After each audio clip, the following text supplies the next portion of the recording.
ولا تصعر خدك للناس ولا تمش في الأرض مرحا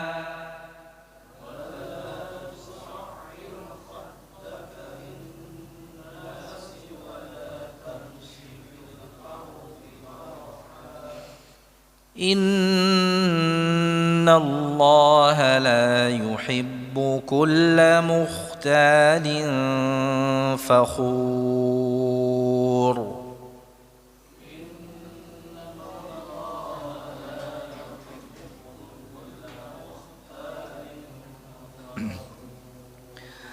واقصد في مشيك واغضض من صوتك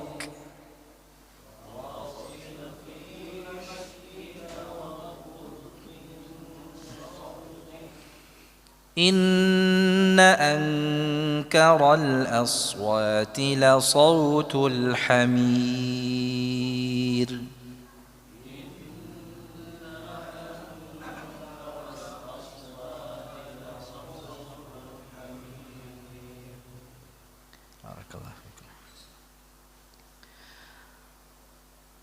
Alhamdulillah, pada kesempatan yang baik ini dengan izin Allah kita berada di kajian terakhir, ya, bukan kajian terakhir, ya, sesi atau episode terakhir di tema tentang faedah dari kisah Luqman. Insyaallah sebelum kita nanti ganti kitab, ya, ganti tema untuk kajian kita, yaitu tentang sifatu ibadur rahman, yaitu tentang kriteria ibadur rahman.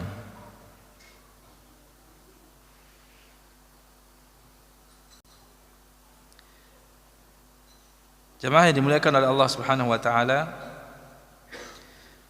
di pertemuan terakhir kita sampai di ayat 18, ya. Sekarang ayat 19, ya.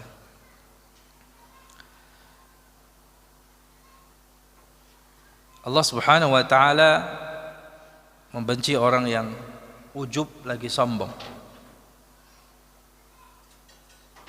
yang itu merupakan sifat atau karakternya iblis, ya. Kalau manusia memiliki sifat tersebut, maka dia telah mewarisi, ya, sifatnya iblis. Sebagai anak cucu Adam, tentu kita harus mewarisi sikap tawadhu yang menjadi lawan takabbur. Dan sungguh di antara hal yang agung yang diperintahkan oleh syariat Islam adalah agar seseorang menghiasi dirinya dengan akhlak yang mulia, menghiasi diri dengan adab yang luhur, karena baiknya akhlak seseorang, luhurnya adab seseorang, ya, itu akan dapat membantunya untuk bisa sukses, ya, baik di dunia maupun di akhirat. Keluhuran adab, kemuliaan akhlak itu menjadi cerminan lurusnya dan benarnya akidah seseorang. Itu dua hal yang tidak bisa dipisahkan. Ketika seseorang memiliki akidah yang lurus, maka cerminan dari akidah yang lurus itu adalah akhlak yang mulia, adab yang bagus, gitu. Dan alangkah besarnya pengaruh adab yang mulia, ya, akhlak yang tinggi, adab yang mulia terhadap kebahagiaan seseorang, baik di dunia maupun di akhiratnya. Jadi besar pengaruhnya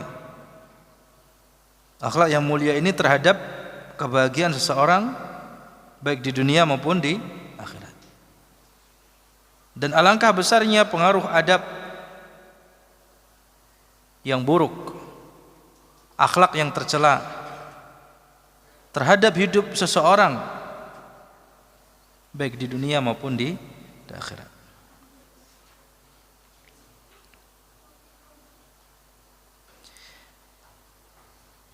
Nah, di faedah sebelumnya kita belajar dari pesan Luqman kepada putranya agar jangan berlaku sombong, jangan berlagak sombong, ya, meninggikan diri, berbangga dengan diri dan meremehkan orang lain. Nah, innallaha la, ayat tersebut ditutup dengan innallaha la yuhibbu kulla mukhtalin fakhur. Sesungguhnya Allah tidak suka orang yang mukhtal lagi fakhur. Apa itu mukhtal? Apa yang dimaksud dengan mukhtal? Orang yang ujub, orang yang membanggakan diri. Fakhur, orang yang sombong, meremehkan orang lain. Jadi berawal dari ujub terhadap diri, ya, membanggakan diri, lalu kemudian apa? Akhirnya meremehkan orang lain, merendahkan orang lain.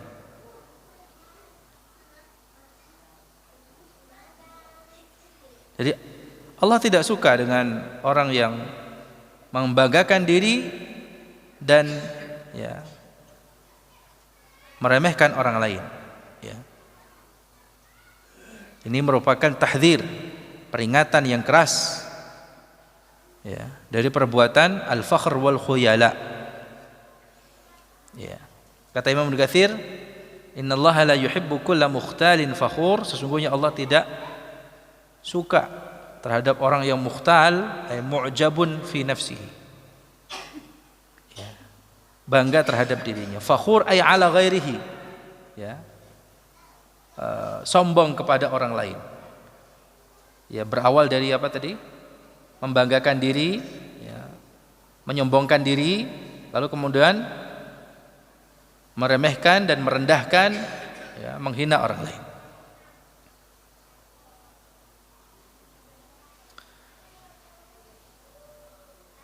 Baik jamaah sekalian dirahmati oleh Allah, di faedah yang ke 47, ya,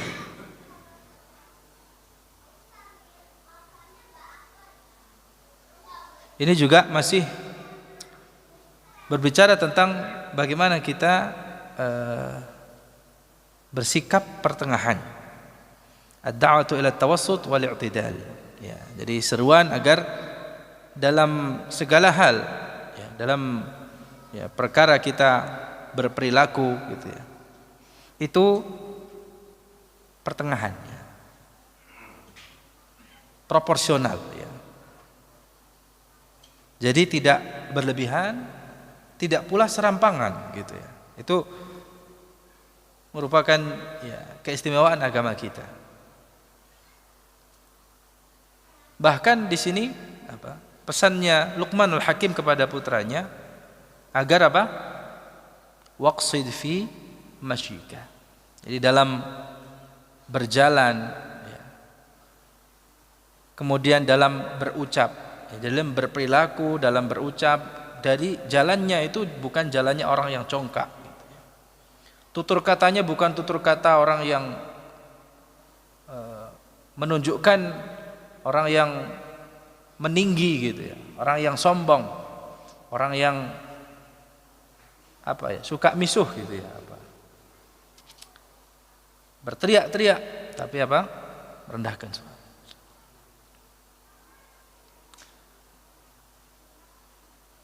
Ya, ini semua adalah, ya, akhlak yang mulia, adab yang tinggi, yang hakikatnya itu sebenarnya seseorang sedang mengeluarkan potensi kesempurnaan yang tersembunyi pada dirinya, berupa kekuatan untuk melakukan sesuatu. Itulah hakikat adab dan akhlak. Ya. Karena sebenarnya Allah Subhanahu wa taala itu telah membekali seseorang agar ya melakukan sesuatu itu dengan sempurna. Allah Subhanahu wa taala membekali hambanya agar melakukan sesuatu itu dengan sempurna. Membekali keahlian dan hal-hal yang bisa seseorang itu mengeluarkan potensi terbaiknya. Dan ini sebenarnya Allah Subhanahu wa taala telah mengilhamkan. Kalau dulu kita belajar di tafsir juz amma di surat Asy-Syams ya. Setelah Allah bersumpah dengan jiwa, wa nafsi wa ma sawwaha, demi jiwa serta penyempurnaannya, fa alhamaha fujuraha wa taqwaha, maka Allah mengilhamkan kepada jiwa itu jalan kefasikan dan jalan ketakwaan. Jalan kefasikan dan jalan ketakwaannya. Jadi pada dasarnya Allah Subhanahu wa taala telah membekali kita hal-hal yang bisa kita gunakan untuk melakukan sesuatu yang sempurna untuk dapat mengeluarkan potensi terbaik kita sebagai seorang hamba. Ya, dan itu adalah hakikat adab dan akhlak. Dan itu telah Allah ilhamkan, fa alhamaha fujuraha wa taqwaha. Qad aflaha man zakkaha wa qad khaba man dassaha. Lalu kemudian jawaban daripada sumpah tersebut atau rahasia di balik sumpah tersebut, kenapa Allah bersumpah dengan jiwa dan penciptaannya yang sempurna, ya, atau penyempurnaan ciptaannya. Allah mengatakan sungguh telah beruntung, atau beruntunglah orang yang menyucikan jiwanya, dan merugilah orang yang mengotorinya. Jadi pada dasarnya seseorang itu punya potensi kebaikan. Setiap orang itu Allah ilhamkan jalan kefasikan dan ya jalan ketakwaannya. Tinggal seseorang itu mau nggak mengeluarkan potensi kebaikannya, atau yang ini hakikat daripada adabnya. Dari cara jalannya, dari cara bertutur katanya, itu Allah Subhanahu wa taala telah mengilhamkannya. Namun tentu seorang itu butuh ya secara fitrah ya. Seorang itu butuh panutan. Ya. Tidak hanya anak-anak saja. Kita butuh panutan. Maka panutan terbaik kita adalah Rasulullah sallallahu alaihi wasallam. Makanya Allah Subhanahu wa taala mengutus kepada kita, kepada setiap umat manusia, seorang rasul. Mengutus seorang rasul dan menurunkan kitab sucinya. Tujuannya apa? Agar manusia itu tadi dengan potensi kebaikan yang Allah ilhamkan itu bisa mereka keluarkan gitu. Potensi kebaikan itu atau akhlak yang mulia tadi, adab yang luhur tadi itu bisa dikeluarkan sehingga mencapai kepada kesempurnaan. Jamaah sekalian dirahmati oleh Allah Subhanahu wa taala. Nah, sikap tawadhu ya atau rendah hati gitu. Kalau kita artikan ya, kerendahan hati. Ini merupakan kesempurnaan yang sebenarnya telah Allah ilhamkan. Lawannya adalah takabbur. Lawannya dari tawadhu itu takabbur. Ya. seorang berlaku sombong, angkuh gitu ya. Dan itu sebenarnya warisan daripada sikapnya siapa? Iblis laknatullahi alaihi. Itu merupakan maksiat pertama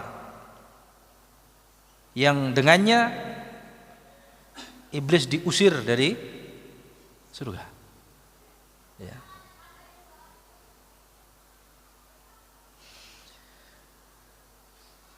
Namun demikian, ya, kita patut memohon kepada Allah Subhanahu wa taala agar dikaruniai apa? Akhlak yang mulia, ya, atau kebersihan jiwa, ya, sebagaimana di dalam doa yang diajarkan oleh Nabi sallallahu alaihi wasallam. Ya. Allahumma atin nafsi taqwaha wa zakkiha anta khairu man zakkaha. Allahumma hadini li ahsanil akhlaq. Ya. La yahdi illa anta. Ya, doa yang ya pernah kami sampaikan di sini, Allah, ya Allah, tunjukilah aku kepada akhlak yang mulia. Ya. Tidak ada yang dapat membimbing, ya, tidak dapat menjadikan kita memiliki akhlak yang mulia ini kecuali hanya Engkau ya Allah. Dan jauhkanlah aku dari akhlak yang buruk. Tidak ada yang dapat menjauhkan, menghindarkan kita dari akhlak yang buruk, akhlak yang tercela kecuali Engkau ya Allah. Itu harus kita panjatkan kepada Allah Subhanahu wa taala. Itu harus kita mintakan kepada Allah Subhanahu wa taala dan kita ajarkan kepada anak istri kita. Karena Allah lah yang membimbing kita, Allah lah yang tadi kan mengilhamkan, Allah yang memberikan taufik kepada kita untuk bisa berakhlak yang mulia, dan Allah lah yang menghindarkan kita dari akhlak yang tercela. Oleh karena itu senantiasa memohon taufik kepada Allah Subhanahu wa taala. Karena diri kita atau hawa nafsu kita ini dan setannya terlalu kuat gitu kadang, ya. Setannya terlalu besar. Hawa nafsu kita terlalu mengajak kepada kemungkaran, ya, kepada keburukan. Dan kita ini lemah. Ya. Ini makhluk yang diciptakan oleh Allah Subhanahu wa taala, wa khuliqal insanu dha'ifa. Kalaulah bukan karena taufik dari Allah Subhanahu wa taala, kita tidak dapat, ya, berlaku yang baik, ya, bisa mengeluarkan potensi terbaik kita, ya, untuk mendapatkan kesempurnaan akhlak, ya. Jemaah sekalian dirahmati oleh Allah. Ya, di faedah yang sekarang masuk ke 50 ya harusnya, ya. Atau yang ke 49 dulu, ya. Terakhir kita oh ini faedah ke 48, itsbatu sifatil mahabbah lillah, ayat sudah, ya, penetapan sifat mahabbah, ya, kepada Allah Subhanahu wa taala, ya. Jadi Allah memiliki sifat mahabbah. Yang ke 49, da'watus syariah ila makarimil akhlaq. Islam atau syariat Islam menyeru kita untuk berakhlak mulia, wa tahdhiruha min radi'iha, dan syariat Islam juga melarang dari akhlak yang jelek, akhlak yang buruk, ya, tercela. Jadi ini faedah yang sangat penting bagi kita, ya. Tadi salah satu di antara akhlak yang mulia apa? Tawadhu. Dan akhlak yang tercela apa? Takabbur. Ya. Banyak kebaikan yang bisa didapatkan oleh orang yang menghiasi dirinya dengan sifat tawadhu. Ya. Sebagaimana seseorang akan mudah terjerumus ke dalam keburukan, ya, disebabkan karena sifat takabbur. Maka dalam hal ini syariat, ya, menyeru agar seseorang itu memiliki akhlak yang mulia dan memperingatkan seseorang dari akhlak yang tercela. Baik, faedah terakhir yang ke-50 ya, karena di kitab ini yang ditulis oleh Syekh Abdul Razak hafizahullah itu isinya 50 faedah ya, dari kisah Luqman ini. Apa faedah yang ke-50 jamaah? Ahamiyatu darbil amthali fit ta'lim ya.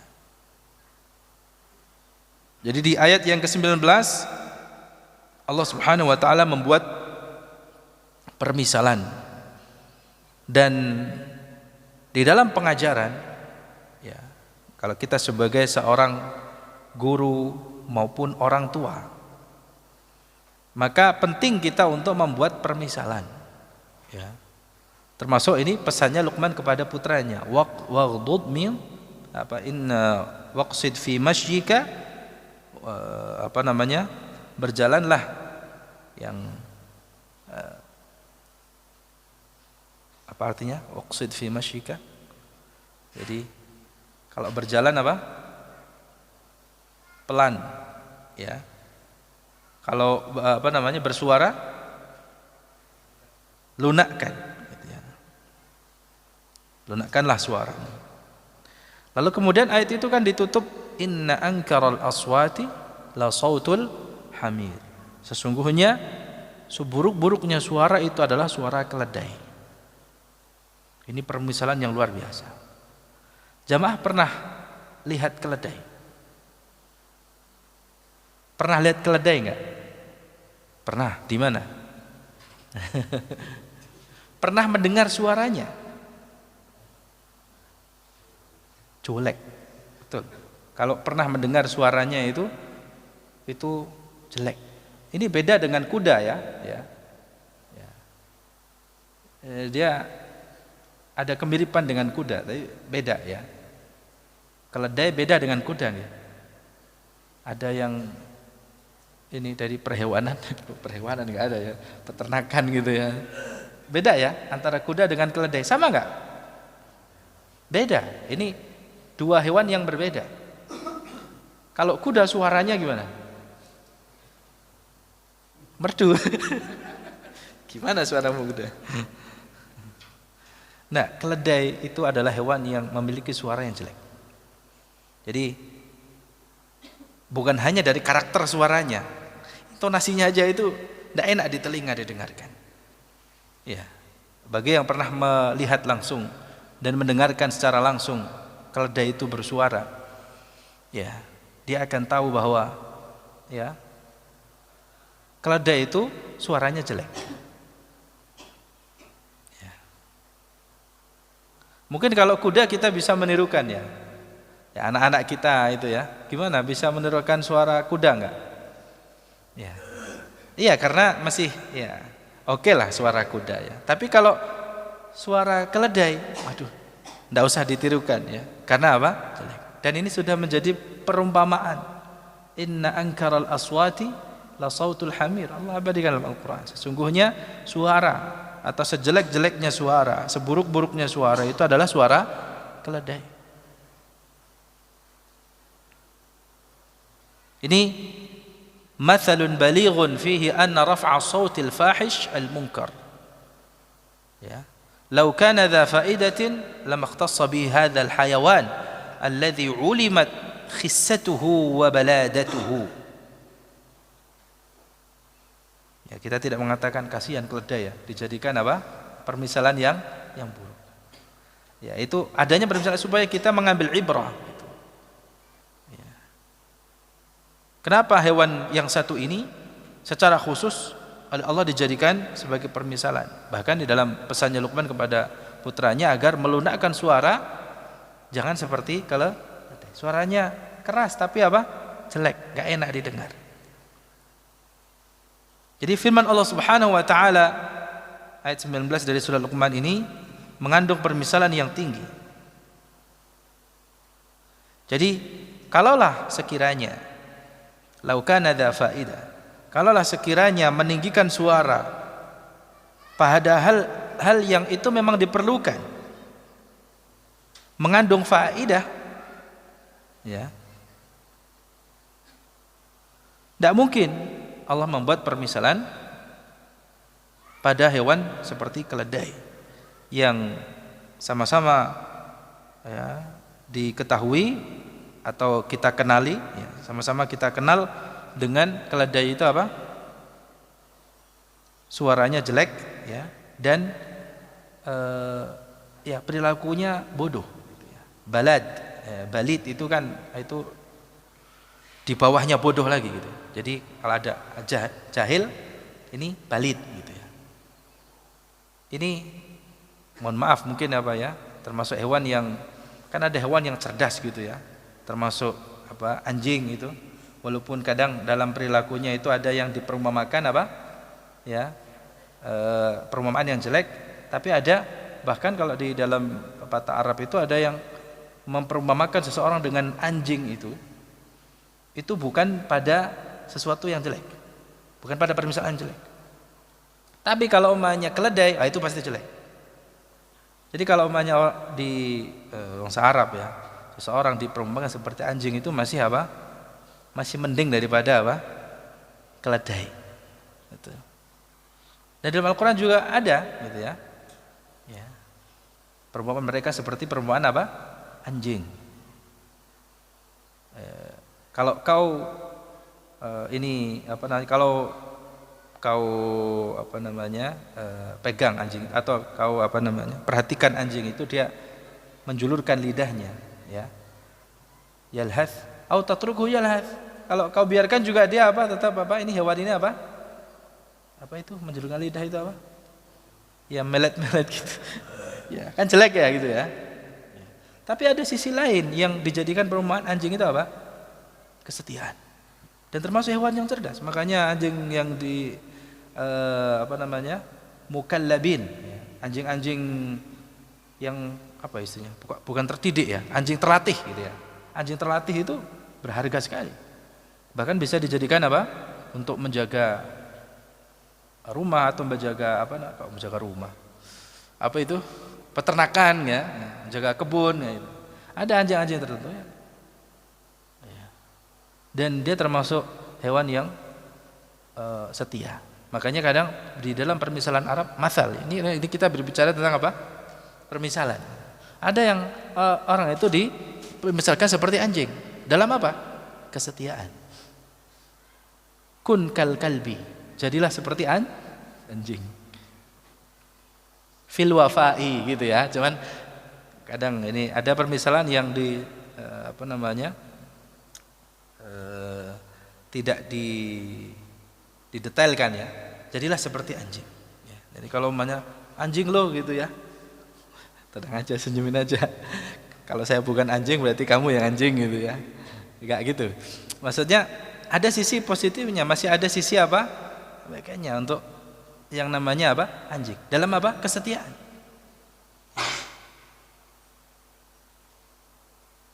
Jadi ada sisi kesetiaan anjing yang tidak dimiliki oleh hewan lainnya. Awalnya ada juga yang setia gitu ya dengan tuannya gitu. Tapi berbeda dengan apa?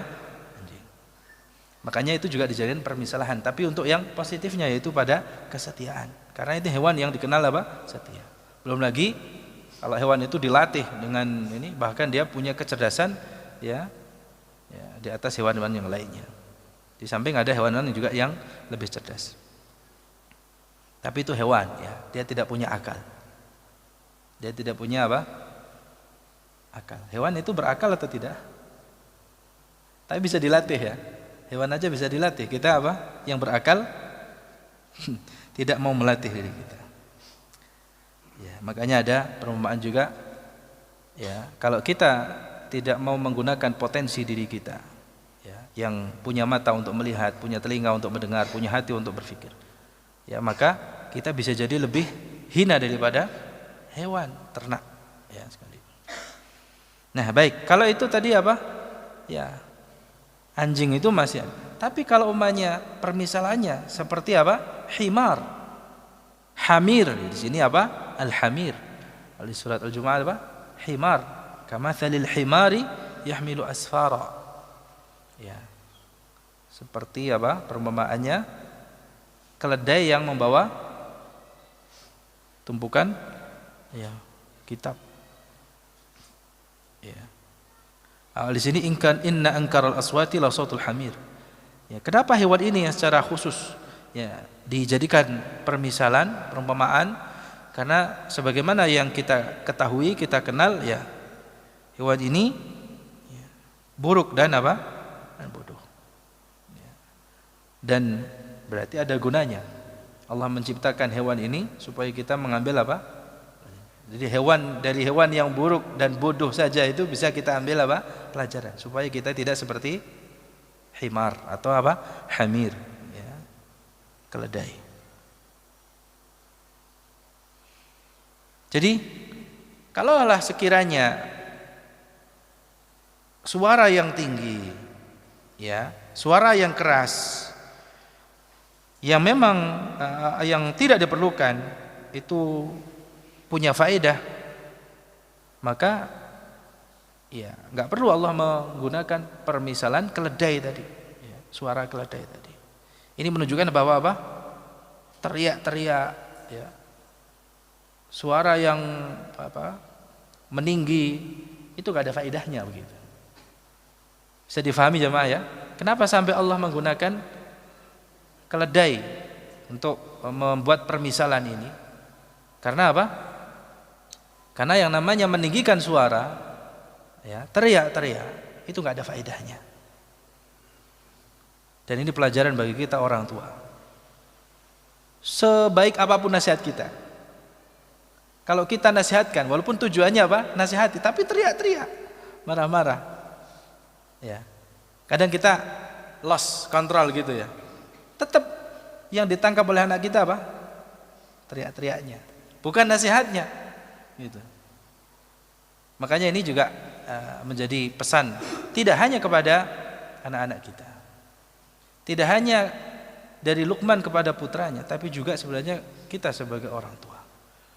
Waqsid fi masyika apa? Waghdud min sautik. Rendahkan, lunakkan suaramu. Ya. Supaya kita tidak seperti apa tadi hewan keledai tadi. Demikian ya. Faedah terakhir dari kisah Luqman ini, ya, mudah-mudahan bermanfaat. Fahadhihi ba'dul fawaid al-mustanbatah, ya, ini sebagai penutup. Syekh Abdul Razak mengatakan inilah beberapa faedah yang disimpulkan atau diambil dari firman Allah Subhanahu wa taala yang dipetik dari beberapa ayat dari ayat 12 sampai 19 ini, ayat-ayat yang penuh berkah. Wa ala kullin fa inna hadhihi alwasaya allati wassa biha Luqman li ibnihi tajma'u ummahatil hikam. Ya. Singkat katanya, ya, sesungguhnya ini merupakan wasiat-wasiat Luqman al-Hakim yang ditujukan kepada putranya, mengandung banyak sekali hikmah, ya. Ummahatul hikam itu apa? Induk hikmah. Fatastalzimu ma lam yudhkaru minha. Wa kullu wasiyatin yuqranu biha ma yad'u ila fi'liha in kanat amran wa ila tarkiha in kanat nahyan. Masing-masing itu apa ya? Dapat mengajak atau menarik, ya, hikmah-hikmah lainnya yang disebutkan. Jadi setiap wasiat yang itu disertai dengan perintah, ya, maka lakukanlah. Ya, itu bisa menjadi motivasi untuk kita apa? Melakukannya. Jika wasiat itu mengandung perintah, dan jika wasiat-wasiat yang di situ terkandung larangan, maka itu juga mengajak kita, ya, mengharuskan kita untuk menjauhinya, untuk meninggalkannya. Wa hadza yadullu ala ma dzakarna fi tafsir al-hikmah. Dan sekali lagi inilah hikmah sebagaimana yang kami jelaskan di awal kitab ini, ya, menunjukkan apa itu hikmah, ya, yang disebutkan dalam tafsir, ya, walaqad ataina Luqmanal hikmah. Hikmah itu apa jamaah? Ilmu, ya, tentang hukum, ya, menempatkan sesuatu pada tempatnya, ya, bijaksana dalam bersikap, dalam berbuat dan bertutur kata, ya, selaras. Demikian ya apa yang bisa kita bahas. Semoga kita diberikan taufik oleh Allah Subhanahu wa taala untuk bisa melaksanakan apa yang menjadi wasiat Luqman kepada putranya, dan kita juga bisa mewasiatkan ya apa yang diwasiatkan Luqman Al-Hakim ya kepada putranya. Kita mohon kepada Allah Subhanahu wa taala dengan semua nama-namanya yang indah dan semua sifat-sifatnya yang tinggi, agar Allah Subhanahu wa taala senantiasa memberikan manfaat dengan ilmu yang Allah ajarkan kepada kita. Semoga Allah Subhanahu wa taala menjadikan apa yang telah kita pelajari sebagai penolong kita, bukan menjadi bumerang bagi kita, dan semoga Allah Subhanahu wa taala memberikan anugerah kepada kita semua ilmu yang bermanfaat lagi amal yang saleh. Aqulu qouli hadza wa astaghfirullah li wa lakum. Wassalamualaikum warahmatullahi wabarakatuh.